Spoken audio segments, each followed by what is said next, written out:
Semoga yang subscribe, like, comment, and share diberikan kemudahan dalam setiap urusannya. Amin.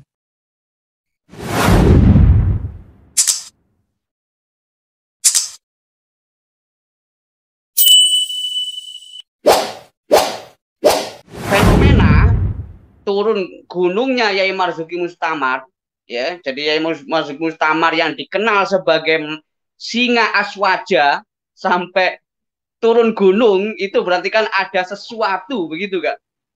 Memberikan yang krisis ya, dan krisis bahkan ya, memberikan baiat. Tentunya ini bukan sesuatu yang tidak terukur, ya. Kalau orang bicara husnudzon, ya saya berhusnudzon bahwa yang dilakukan oleh Yai Marzuki Mustamar itu terukur sekali. Kenapa beliau turun gunung? Ya, saya melihat beliau itu sebagai sosok idealis sejati. Ya, karena beliau itu berubah karena temuan. Jadi temuan dalam hal masalah nasab ini.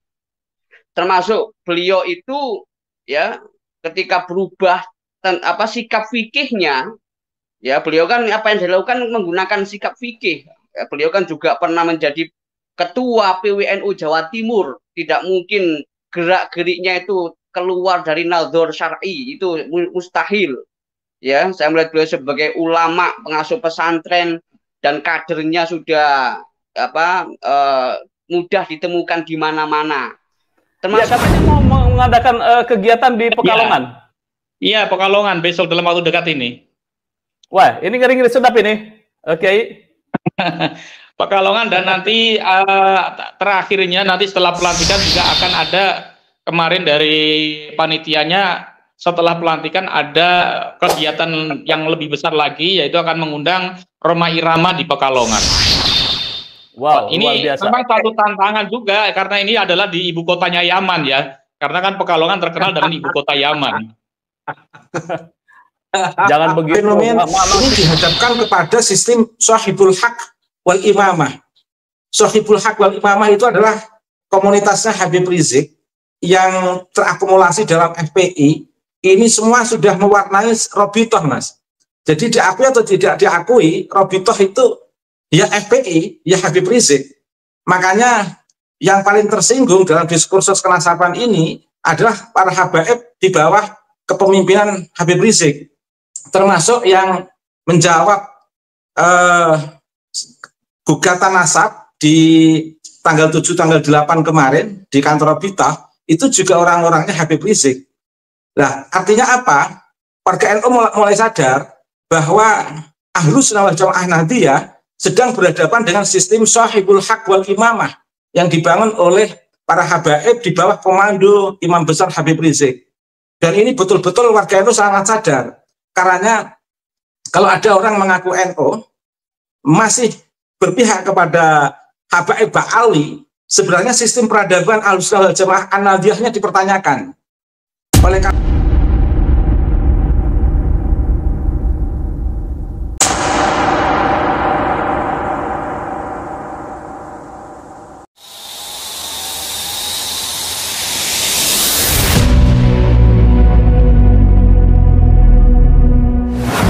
saya langsung ke Kiai Mubarok, Tri sebagai Ketua PWI LSI Jateng dan juga Wakil Ketua PWI Pusat. Kiai Mubarok, Anda kemarin di pelantikan atau baiat di Malang yang dilakukan oleh Kiai Marzuki Mustamar. Apa khusus Kiai Marzuki Mustamar dan kenapa Kiai Marzuki Mustamar ini kok mau menghadiri dan sekaligus membaiat para anggota Laskar Sabilillah? Silakan Kiai. Saya kemarin mohon maaf untuk di Malang saya nggak hadir karena bersamaan dengan kegiatan di Brebes, sehingga saya ada di Brebes. Jadi waktu di Malang kami nggak mengikuti. Yang mengikuti adalah Wakil Ketua Umum beliau Kiai Haji Imaduddin Usman Al-Bantani. Ya, saya kaget Kiai Marzuki Mustamar sampai terjun atau turun gunung. Apa ada kabar kenapa Kiai Marzuki Mustamar sampai mau melakukan baiat terhadap Laskar Sabilillah? Saya kira itu adalah suatu panggilan ya, karena kondisi saat ini kan sudah sangat kelewat batas di mana bahwa para oknum habaib ini kan sudah berani terang-terangan membelokkan sejarah NU, membelokkan sejarah Jatman, dan membelokkan sejarah bangsa. Ini tentunya harus ada langkah-langkah yang harus dilakukan oleh seluruh elemen masyarakat, termasuk mungkin di dalamnya adalah Kiai Mustakmar ya, merasa terpanggil untuk meluruskan sejarah, untuk meluruskan sejarah NU, sejarah Jatman maupun sejarah bangsa, juga sekaligus untuk menjaga keutuhan negara kesatuan Republik Indonesia. Karena ini ancaman buat negara, bukan hanya NU saja, tapi negara juga mendapatkan ancaman dengan adanya terang-terangan dari kelompok habaib yang membelokkan sejarah tersebut. Ya, saya pengen sedikit saja visi dan misi PWI atau Perjuangan Wali Songo Indonesia dan Laskar Sabila Ali itu apa sih? Visi misinya? Meneruskan perjuangan Wali Songo, meneruskan perjuangan Wali Songo, dan juga menyebarkan Islam ala Ahlussunnah wal Jamaah Nadiyah. Ya, sementara ini Anda sendiri kan katakan Laskar Sabilillah ini kenapa bikin Laskar? Padahal kan juga NU juga tuh banyak gitu kan ya, kegiatan-kegiatan atau instrumen-instrumen departemen-departemen di NU. Kenapa membuat Laskar sendiri? Laskar kan bagian daripada Perjuangan Wali Songo Indonesia PWI. Lembaganya PWI itu ada Laskar. Jadi pasukannya Perjuangan Wali Songo itu ada lembaga-lembaga, salah satu di antaranya lembaga adalah Laskar yang tugasnya adalah menjaga para ulama, menjaga para kiai di dalam berdakwah, juga menjaga situs-situs sejarah yang ada di Nusantara. Begitu, Mas Yusuf. Dalam gerakannya apakah tidak berbenturan dengan Banser, kemudian Pagar Nusa, atau dengan kegiatan NU lainnya? Enggak ada benturan karena kita sama-sama kader Nahdlatul Ulama. Di Laskar Sabilillah juga anggotanya dari teman-teman, ada yang mantan ketua Ansor, ada yang mantan anggota Banser, ada mantan Satkoryon Banser, dan semuanya adalah kader-kader NU, sehingga mereka dalam berkomunikasi itu banyak sekali kemudahan-kemudahan karena memang mereka adalah kader-kader Nahdlatul Ulama. Jadi bukan kader di luar NU ya, tapi rata-rata semuanya adalah kader NU, sehingga tidak mengalami kesulitan ketika melakukan koordinasi-koordinasi di lapangan, termasuk dalam pengamanan kiai. Bahkan juga ada suatu kebersamaan, misalnya di daerah-daerah Pantura, di daerah Brebes, di daerah Wonosobo, itu bersatu dengan Banser Pagar Nusa dalam mengamankan kegiatan-kegiatan pengajian-pengajian kiai ya, yang dimana di dalamnya adalah kiai-kiai Nahdlatul Ulama.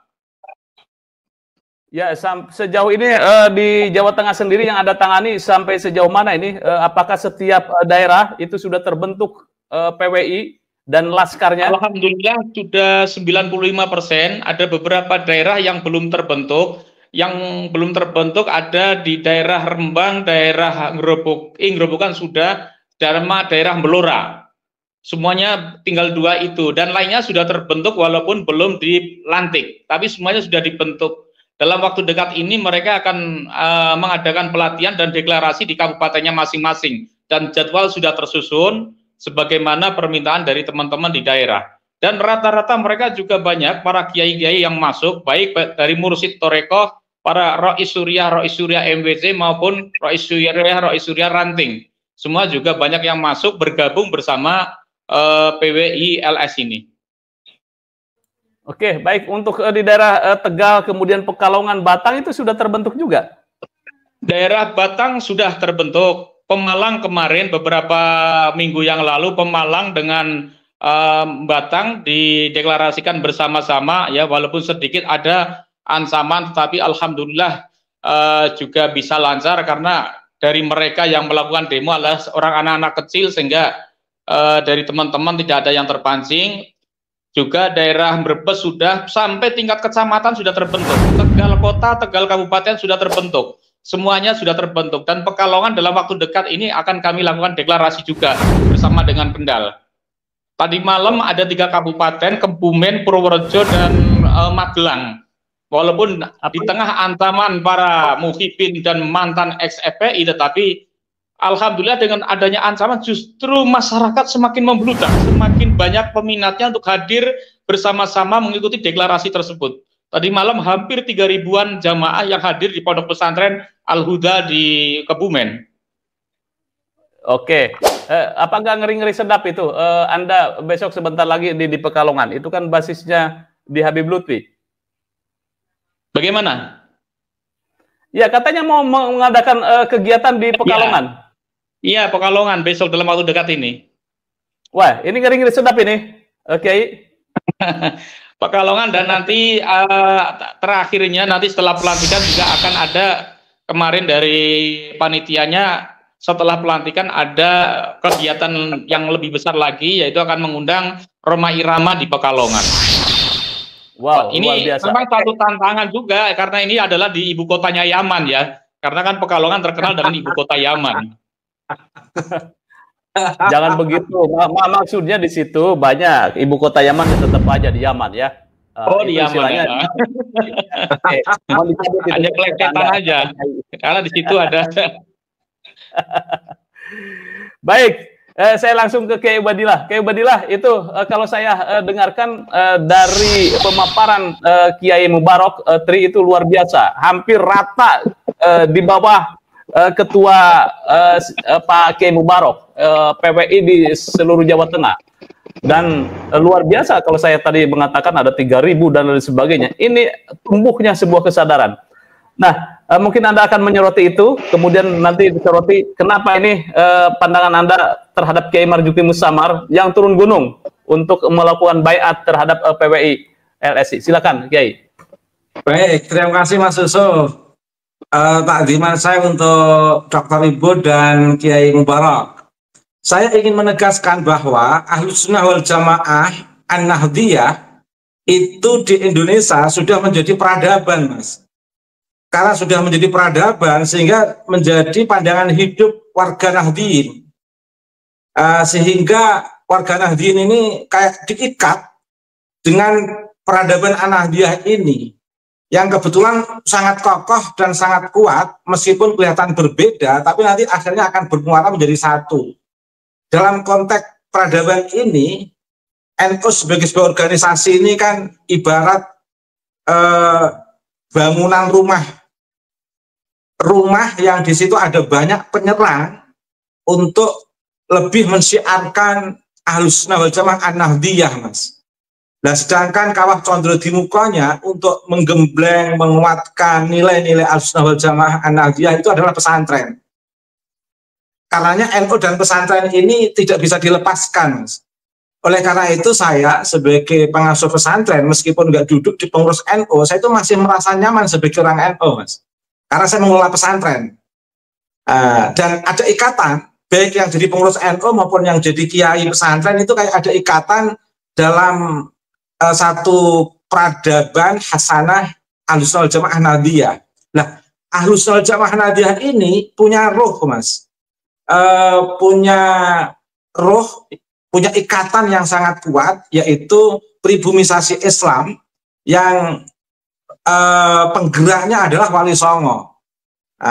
Jadi pribumisasi Islam inilah merupakan bentuk kearifan Wali Songo memadukan antara nilai-nilai keislaman dengan local wisdom yang diadap, disesuaikan dengan ajaran Ahlus Sunnah wal Jamaah Nahdiyah yang digodok di pesantren NU untuk para santri dan dikembangkan di organisasi besar yang disebut Nahdlatul Ulama. Oleh karena itu, dalam sistem peradaban Ahlus Sunnah wal Jamaah Nahdiyah ini semua saling terikat sebuah nilai, Mas. Karena sudah menjadi peradaban. Nah, sehingga mereka yang duduk di pengurus NU pun tidak bisa menghentikan nilai-nilai peradaban Ahlus Sunnah wal Jamaah Nahdiyah yang ada di pesantren.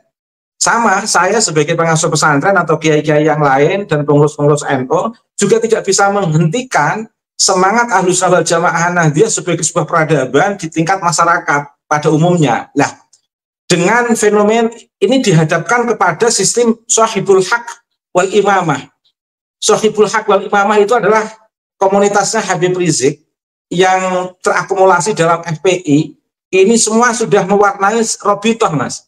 Jadi diakui atau tidak diakui, Robitoh itu ya FPI, ya Habib Rizik. Makanya yang paling tersinggung dalam diskursus kenasaban ini adalah para habaib di bawah kepemimpinan Habib Rizik, termasuk yang menjawab gugatan nasab di tanggal 7, tanggal 8 kemarin di kantor Robitoh, itu juga orang-orangnya Habib Rizik. Nah, artinya apa? Warga NU mulai sadar bahwa Ahlus Sunnah wal Jamaah Nahdiyah sedang berhadapan dengan sistem sahibul haq wal imamah yang dibangun oleh para habaib di bawah komando Imam Besar Habib Rizik. Dan ini betul-betul warga NU sangat sadar. Karena kalau ada orang mengaku NU masih berpihak kepada habaib Ba'alawi, sebenarnya sistem peradaban Ahlus Sunnah wal Jamaah Nahdiyahnya dipertanyakan. Oleh karena itu saya memaklumi jika Kiai Haji Mustamar, Marzuki Mustamar betul-betul terlibat bahkan sampai membeat pasukan PWI LS. Dan ini sangat dipahami karena suasana Ahlus Sunnah wal Jamaah Nahdiyah ini betul-betul membentuk sebagai dalam bentuk mindset atau cara berpikir seluruh warga Nahdien, tidak hanya Kiai Marzuki Mustamar. Sebagai bentuk bukti, Mas, banyak pengurus NU yang mengapresiasi riset Kiai Imad, tetapi saya ajak untuk podcast tidak berani. Tetapi ini merupakan bentuk kesadaran meskipun belum semuanya mempublish, tapi ini bentuk kesadaran warga Nahdien bahwa kita semua berada dalam peradaban Ahlus Sunnah wal Jamaah Nahdiyah ini sebenarnya sedang berhadapan dengan habaib Ba'alawi yang betul-betul ingin menanamkan ajaran sahibul haq wal imamah. Dan ini harus dipahami bersama.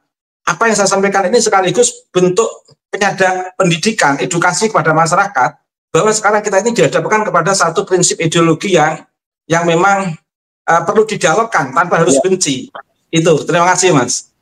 Oke, kita soroti Kiai Marzuki Mustamar. Saya dengar pidatonya luar biasa. Pidatonya menyebut Kiai Imad sebagai mujadid abad 15, ya kan, itu catatannya. Yang kedua, baiatnya itu baiat yang kental dengan ke-NU-an. Apakah menurut Anda, Kiai, ini bagaimana ini Kiai Ubed gimana nih? Menurut Kiai Ubed bagaimana, Kiai? Kiai Ubed, halo? Tinggal, Mas. Ya. Halo. Oke. Ya. Sudah, Mas.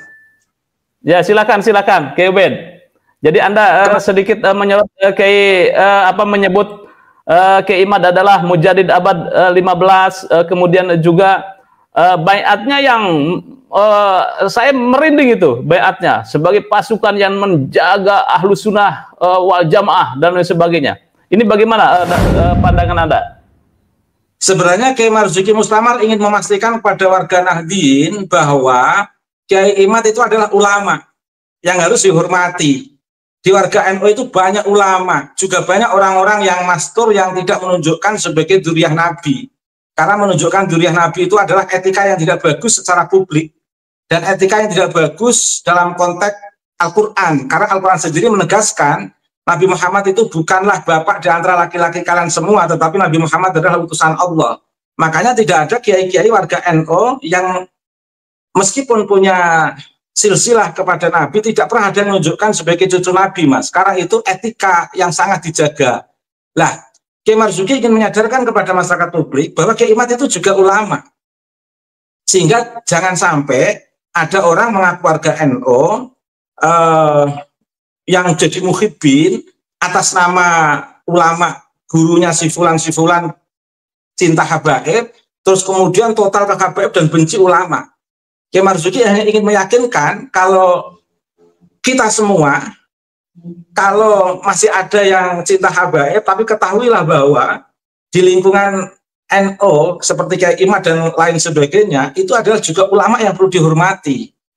Jadi, dan di situ dikuatkan dengan pembeatan. Jadi Kiai Marzuki itu ingin meyakinkan pada masyarakat publik, Ahlus Sunnah wal Jamaah Nahdiyah sebagai sebuah peradaban, menjunjung tinggi nilai-nilai keulamaan yang ada di lingkungan warga Nahdien, jangan sampai warga Nahdien ini lepas punya ulama sendiri. Bahkan Kiai Marzuki juga sering mengungkap di NU itu banyak zuriat Nabi tapi nggak mau menampakkan.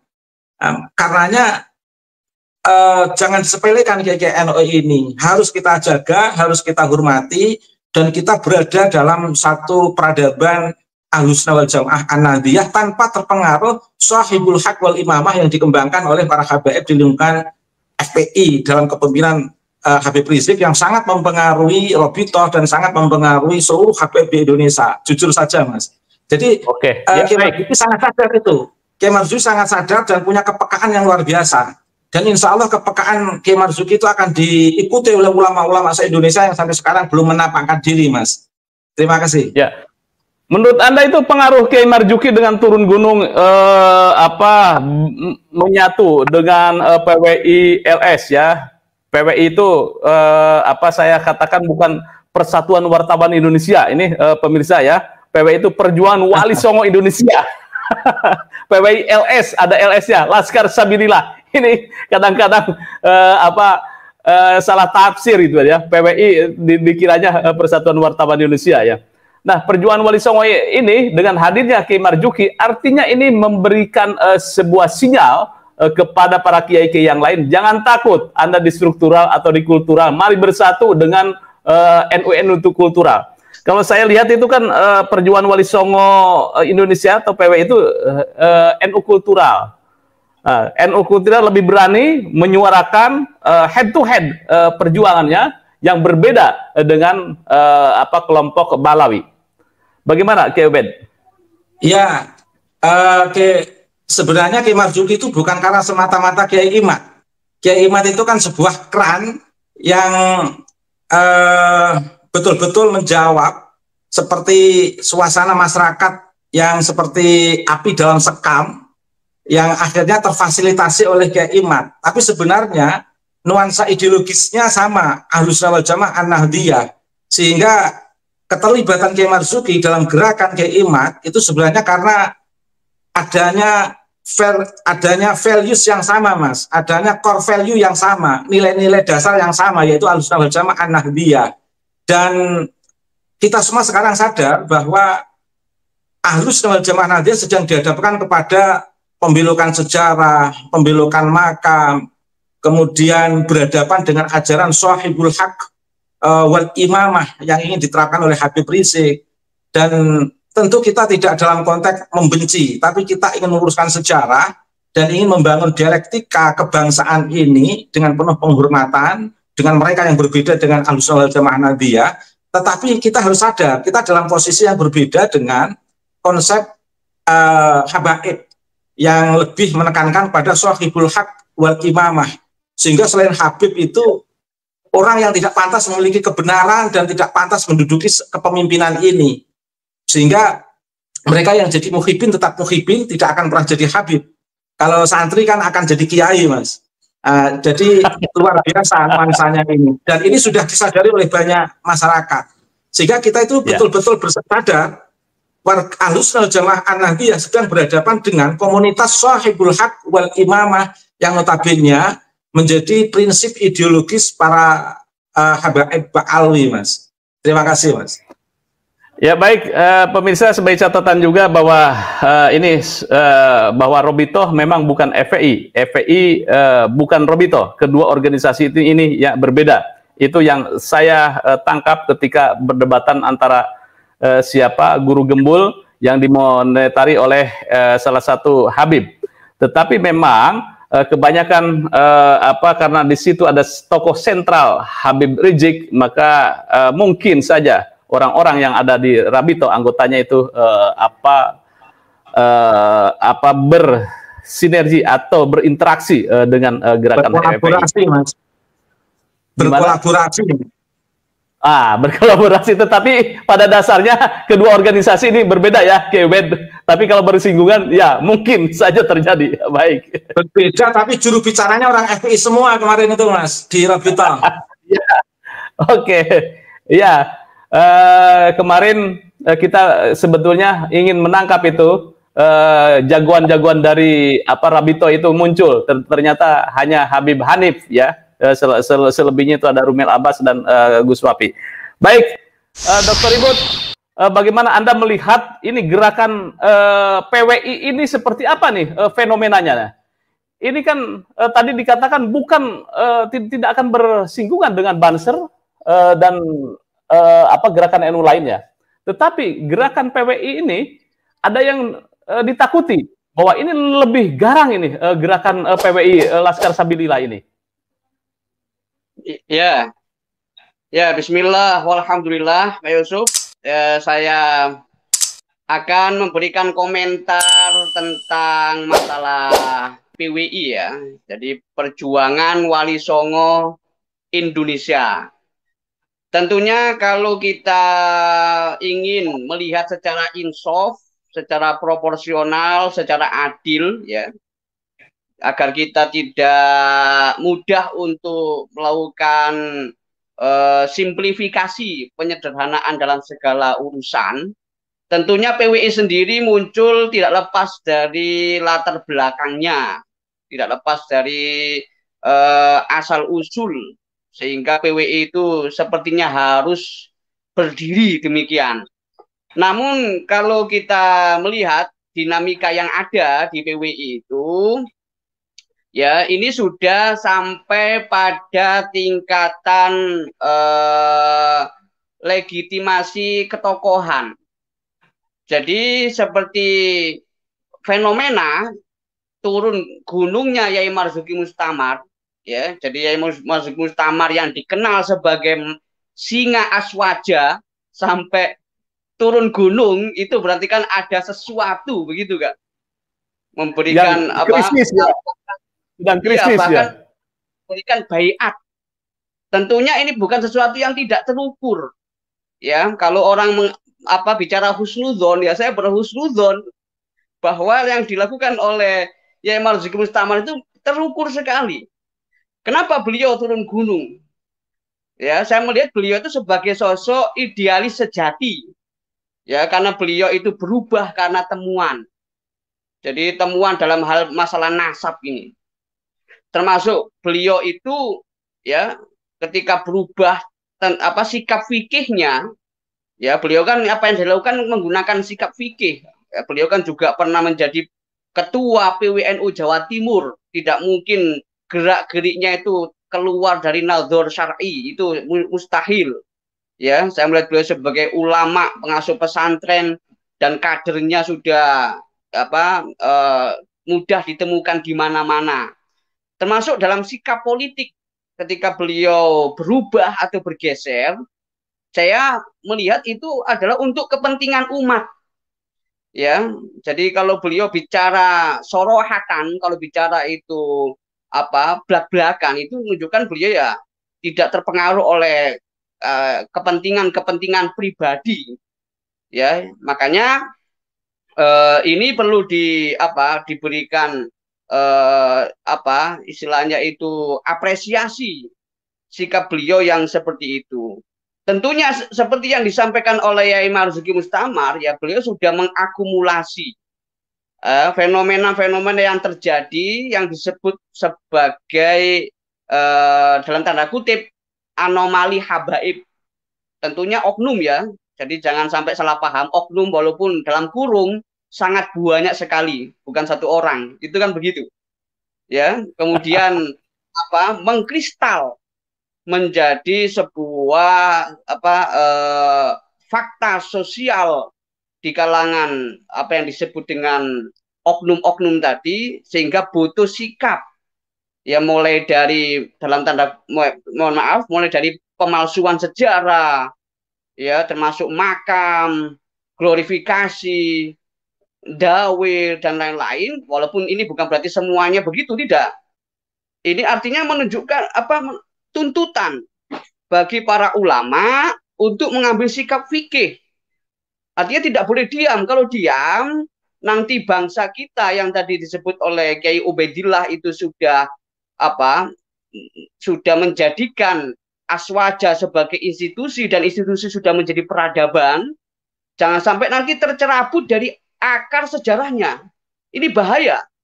Karena negara Timur Tengah perang itu semua karena tercerabut dari akar sejarahnya.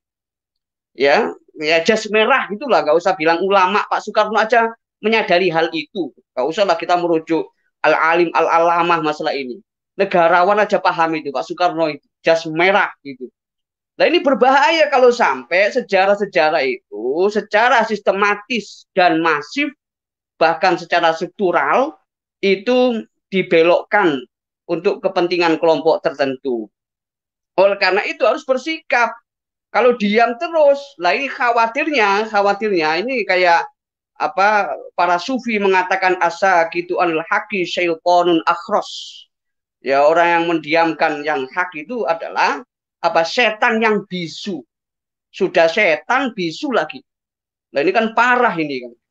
Oleh karena itu nggak boleh terus. Kalau diam maka ulama nanti akan dimintai pertanggungjawaban karena ulama itu himmahnya, misinya, semangatnya, tugasnya tidak hanya mendidik dan mengajarkan ilmu, tapi juga menjaga negara dari ancaman perpecahan. Itu yang perlu diperhatikan. Ya kurang sabar apa para ulama itu misalnya direndahkan dan sebagainya. Tapi kalau diam terus ini berbahaya bagi masa depan bangsa ini. Ya, karena para ulama itu ya menjadi paku buminya bangsa ini. Karena apa?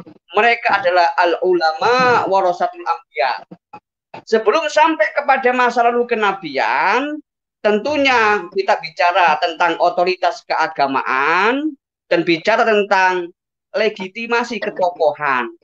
Siapa yang meragukan ketokohannya Wali Songo atau ketokohannya ulama pra Wali Songo dalam risetnya Pak Kiai Agus Sunyoto Allah Yarham yang sudah sangat hati-hati melahirkan Atlas Wali Songo, memberikan peta yang lengkap bagaimana periodisasi dakwah Islam di Nusantara ini. Masa Wali Songo dilupakan? Masa kita cuma kirim Fatihah untuk, mohon maaf, Habib-habib di Yaman saja nggak pernah kirim Fatihah sama Wali Songo. Emang Islam ini masuk ke Indonesia itu ujuk-ujuk. Emang kemerdekaan ini gratis tanpa pengorbanan darah para santri. Emang resolusi jihad itu mitos. Itu semua sejarah dan fakta yang harus kita syukuri. Agar menjadi nikmat yang abadi, kita harus terus bersyukur atas perjuangan leluhur-leluhur kita, bukan malah kita pura-pura lupa sampai sejarah kita itu bergeser. Nah ini berbahaya. Apalagi Wali Songo itu adalah penerus Ahlussunnah wal Jamaah yang dalam hal ini terinstitusi di Nahdlatul Ulama, termasuk terinstitusi di PWI, Perjuangan Wali Songo Indonesia ini, yang akan memperkuat perjuangan Nahdlatul Ulama. Jadi tidak saling menegasikan, tapi bisa saling memperkuat. Tapi semua itu tergantung kepada individu yang mengemban tanggung jawab masing-masing institusi itu. Lagi-lagi kalau dipandang dari kacamata aswaja, ya yang semula itu wahyu ilahi itu disampaikan kepada baginda Nabi Muhammad yang memberikan keteladanan dan menyampaikan visi akhlakul karimah atau akhlak oriented, dan beliau mengajarkan kepada para sahabat, kemudian menjadi nilai-nilai itu terinstitusikan dalam piagam Madinah diantaranya, ya terinstitusikan dalam firqoh yang kemudian disebut dengan Ahlussunnah wal Jamaah. Itu kemudian institusi itu tertransformasikan menjadi peradaban. Nah ini yang perlu kita pahami. Makanya ujungnya peradaban Nusantara ini adalah peradaban aswaja yang bertolak pada kekuatan spiritual Wali Songo, yang mana beliau-beliau itu memberikan teladan kesederhanaan, tidak serakah, tidak merasa benar sendiri atau eksklusif. Udahlah, itu teladan sudah lebih dari cukup untuk kita bisa menjaga silsilah peradaban kita, menjaga sanad peradaban kita yang bertolak kepada Islam itu sendiri. Islam itu apa? Coba ini yang barangkali mendengarkan kita ini dari para muhibbin itu. Coba baca kitabnya Syekh Dr. Abdul Mun'im Al-Kiai yang ditahqiq oleh mantan Direktur Pasca Sarjana Al-Azhar Mesir, Syekh Profesor Dr. Salim Abu Asyik. Di situ ada kitab yang ditulis selama 15 tahun. Judulnya Qanunul Fikr Al-Islami, Koridor Berpikir Islami. Tinggal menikmati sajalah. Yang nulis capek itu 15 tahun itu. Disebutkan di situ, ya, apa Islam itu? Al-Islamu quwwatun ruhiyatun akliyatun afifiyatun madiyatun wahadoriyah. Islam itu adalah kekuatan spiritual, intelektual, emosional, material, dan peradaban. Nah ini, ya kalau materi ya, kalau pengen dapat materi ya jangan dawir gitu loh ya Islam itu ya. Jangan pakai tipu-tipu dan lain-lain. Umat ini kalau menghormati kita ini jangan kita zolimi. Ini dosanya bisa berlipat-lipat itu. Ad'afan mudho'afah itu. Na'udzubillah min dzalik. Ya, makanya ya ulama-ulama, wali-wali, kiai-kiai itu sudah memberikan teladan kesederhanaan. Kenapa? Karena berangkatnya kepada spiritual. Ya, sebagaimana penyebaran Islam itu, ini kalau mengutip Pak Fakhri Ali ya, itu penyebaran Islam di Nusantara, di Indonesia ini tanpa tekanan teologis, ya, tanpa tekanan teologis, apa kamu kafir, apa sesat, enggak ada, termasuk tekanan-tekanan hukum fikih enggak, tapi apa pendekatannya adalah pendekatan tasawuf, ya ini yang saya lihat dari spiritnya PWI. Jadi saya melihat PWI ini ya tegas dan lunak, bukan keras. Tapi tegas dan lunak. Kalau memang perlu ditegasi ya ditegasi karena memang ini situasi saat ini butuh untuk bersikap tegas. Kalau lunak terus nanti ya bisa dipermainkan itu. Jadi ini pembawa jati diri Aswaja ya, di samping Nahdlatul Ulama, kebangkitan para ulama, PWI juga mengambil peran yang tidak kalah penting ya, terutama di dalam menjaga sanad peradaban Nusantara ini. Tadi yang disebutkan Aswaja sudah menjadi sanad peradaban. Apa itu? Ya kembali lagi kepada peradaban Ahlul Bait yang di situ diwariskan oleh Sayyidina Hasan ya, ketika beliau menyerahkan kekhalifahan kepada Muawiyah. Ya, bukan berarti kalah Sayyidina Hasan itu. Yang peristiwa itu menjadi peristiwa bersejarah, dicatat sebagai amul jamaah, tahun persatuan. Jadi sunnah saja nggak cukup, butuh tasawuf agar kita bisa mengalah. Tapi mengalah saja nggak cukup, butuh prinsip, ya. Karena apa? Karena kita harus sebagai umat Islam, Ahlussunnah wal Jamaah harus punya idealisme sejati. Kalau orang nggak punya idealisme sejati ya makan yang haram, ya kemudian menzolimi orang lain itu karena nggak punya idealisme sejati. Nah ini kalau kita kewajiban untuk membela diri, tapi tetap dengan mengutamakan cara-cara damai. Ya kan berkali-kali Kiai Imad dalam pidatonya bukan dalam rangka benci. Ya Imad bilang kepada para habaib, I love you katanya. Ya Imad punya pesan I love you. Ya bukan musuhan al-adawah, tidak, bukan al-baghdha. Ya, tetapi yang ditanamkan adalah rasa cinta. Tetapi soal kebenaran harus idealis. Yang ngasih contoh siapa? Ya, termasuk imam-imam Aswaja. Di antaranya Imam Malik bin Anas yang pernah dihukum oleh Khalifah Ja'far al-Mansur gara-gara diperintah untuk menyembunyikan hadis yang berbunyi tidaklah sah baiat itu karena dipaksa. Jadi pernah ada hadis itu baiat itu tidak sah kalau dipaksa. Lah sedangkan waktu itu khalifahnya itu melakukan baiat dengan cara pemaksaan. Lah kalau hadis itu disuarakan sama Imam Malik, wah ini berbahaya ini. Nanti masyarakat nggak percaya kalau kita ini baiatnya sah. Akhirnya Imam Malik dihukum. Loh itu idealisme. Apakah moderat? Ya moderat, tapi kan soal kebenaran kita tidak boleh menyembunyikan kebenaran. Nggak boleh. Jadi ulama itu harus riayah, harus bertanggung jawab atas ilmu yang dia ketahui, yang dia pahami. Jangan sampai menyembunyikan riwayat atau sekedar meriwayatkan tanpa tanggung jawab. Ini Pak Yusuf, Baik. sikap dinamika PWI yang saya pahami. Saya tidak ada masalah. Yang penting semuanya dalam rangka untuk menjaga NKRI dan masa depan bangsa. Yang semua bertolak adalah menjaga warisan sejarah. Ya, tanpa sejarah jangan harap kita bisa menjaga tanah air kita. Itu Pak Yusuf. Ya.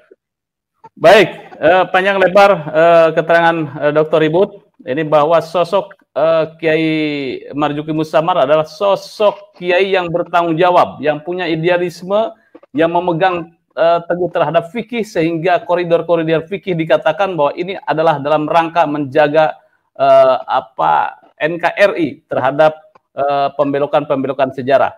Ini artinya Anda mengharapkan bahwa akan semakin banyak kiai-kiai NU yang melakukan hal yang sama seperti yang dilakukan oleh Kiai Marzuki Mustamar, begitu Pak Dokter ya? Ya, kalau melihat perjalanannya dulu kan sedikit yang berani ngomong tesis Kiai Imad, kan akhirnya banyak.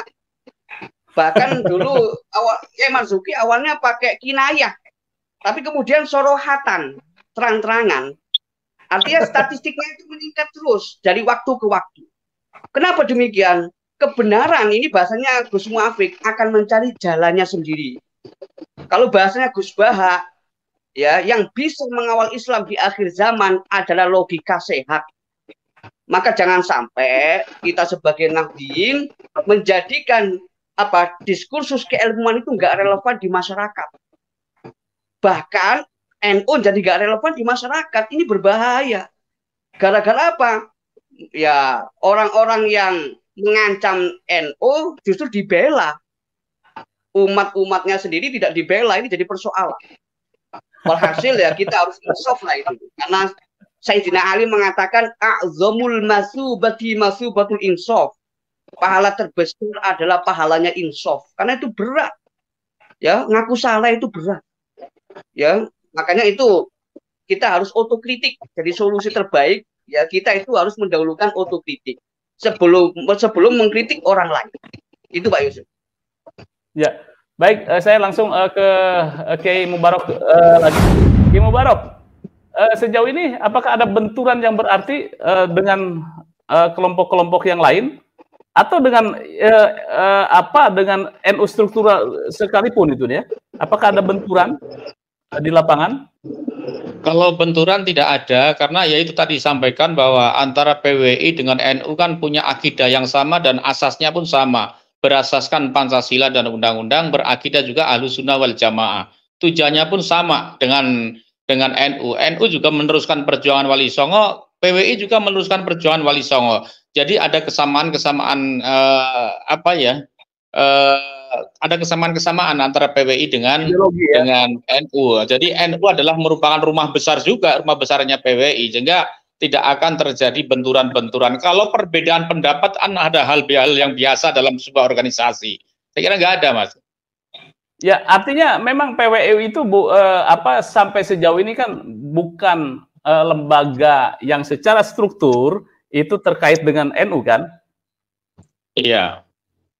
Kalau benturan fisik nggak ada, mungkin kalau ada yang menilai misalnya awal-awal ya bahwa PWI itu adalah kelompoknya orang Wahabi, ada yang Khawarij itu ada, tetapi alhamdulillah dengan adanya suatu pernyataan-pernyataan seperti justru berbalik banyak sekali para struktural NU di lapangan ini justru masuk dalam struktur di PWI, di masing-masing pengurus daerah. Iya, oke. Jadi semua orang-orang itu ya. Tidak hanya Wahabi, kita pernah dituduh Khawarij juga, Kiai. Gimana? Tidak hanya dituduh Wahabi, kita juga pernah dituduh sebagai Khawarij juga.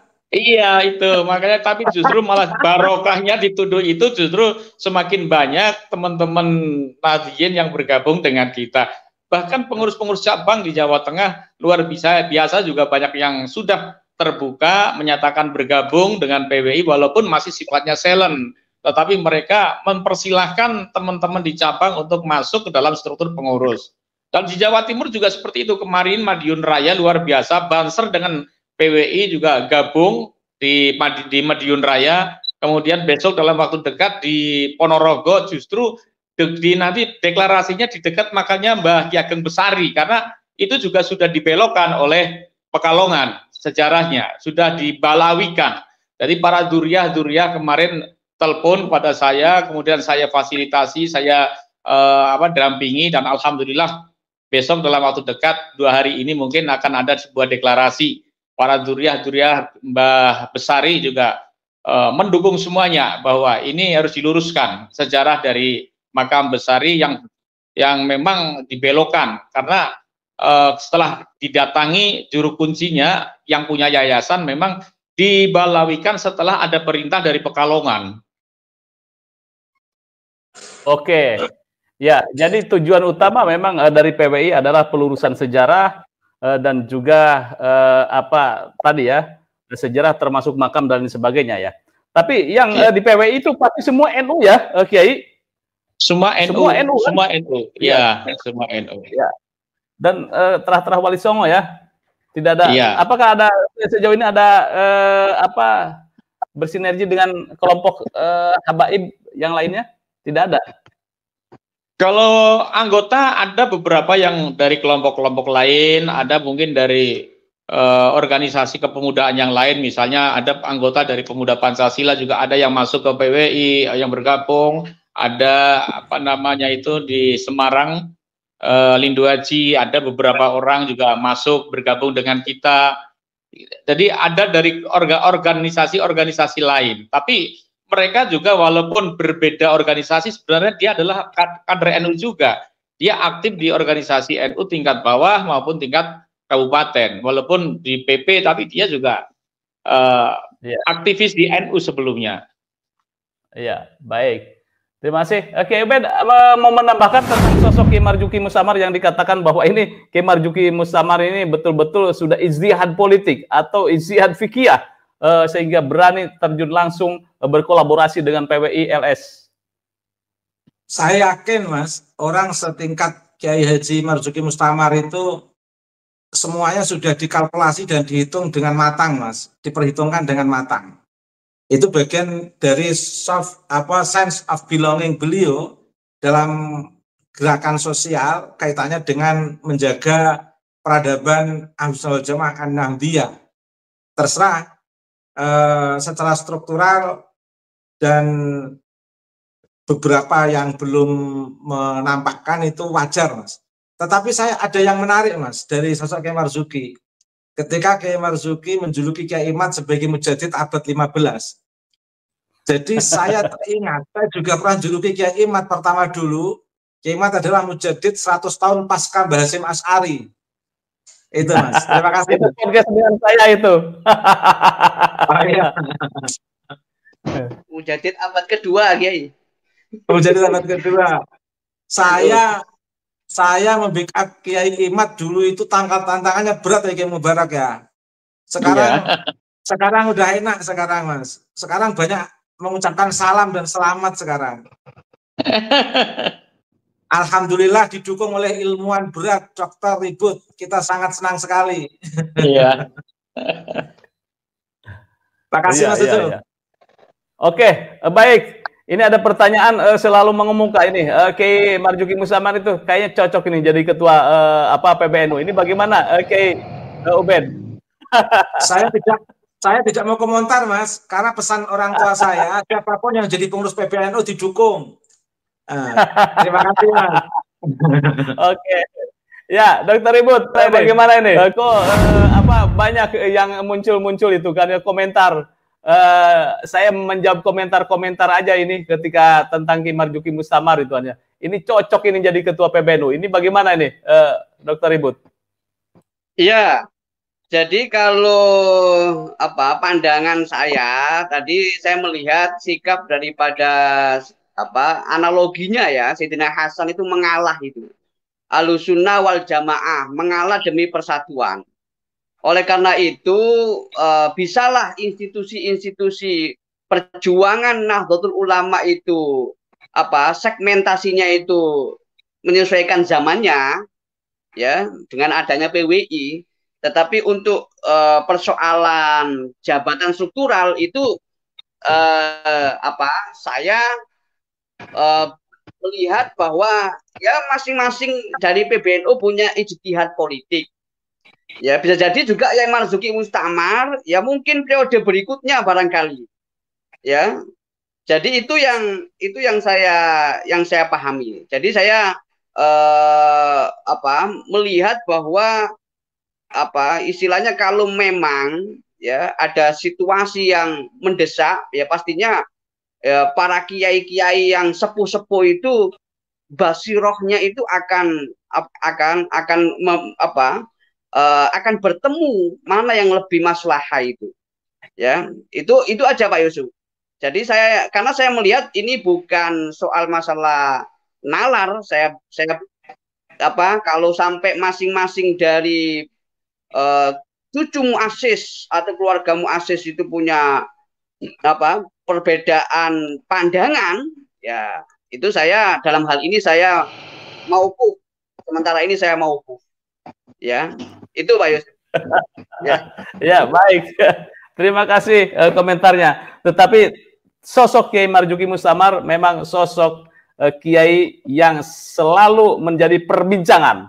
Mulai dari perbincangannya, statementnya, kemudian juga ceramahnya, dan juga komunikasinya. Balagohnya ini luar biasa ini. Kiai Marzuki ini kan ya, ilmu balagohnya. Sehingga kadang-kadang kita ini Kiai Marzuki sedang bicara apa gitu kan ya. Baik, untuk closing statement, Kiai Mubarok, ada closing statement? Ya, terima kasih. Dengan Kiai Marzuki Mustamar, berarti Anda punya amunisi yang besar, atau katakan itu bom nuklir ini kan? Katakan bom nuklir atau bom atom ini, hadirnya Kiai Marzuki Mustamar di dalam komunitas Anda. Ya, terima kasih. Closing ya ini ya. Terima kasih. Saya mengharap tentunya kepada teman-teman di struktural, ingat pesan Mbah Hasim, sapa sing gelem ngurusi NU maka tak daku dadi muridku. Yen dadi muridku maka tak dongake sanak putrine husnul khotimah. Nah, sekarang sudah jelas apa yang terjadi di depan mata kita. Ada pembelokan sejarah NU dengan terang-terangan, ada pembelokan jatman. Maka apabila struktur NU melihat adanya pembelokan sejarah NU kok diam saja, ini berarti tidak akan diakui oleh santrinya Mbah Hasim. Oleh karena itu, monggo bareng-bareng kita bersama-sama luruskan sejarah. Siapapun mereka yang berusaha untuk membelokkan sejarah, harus kita hadapi bersama-sama. Insya Allah dengan lurusnya sejarah NU, Indonesia akan semakin aman. Terima kasih Mas Yusuf. Kiai Ubed, silakan ke Ubed. Ya, saya ingin memastikan aja untuk calon PBNU mauquf saya Mas. Siapapun yang jadi ketua akan saya dukung Mas, siapapun. Ya, jadi gitu aja Mas Yusuf, makasih. Oke, masih silakan Dr. Ibut. Ya, jadi untuk perjuangan PWI ini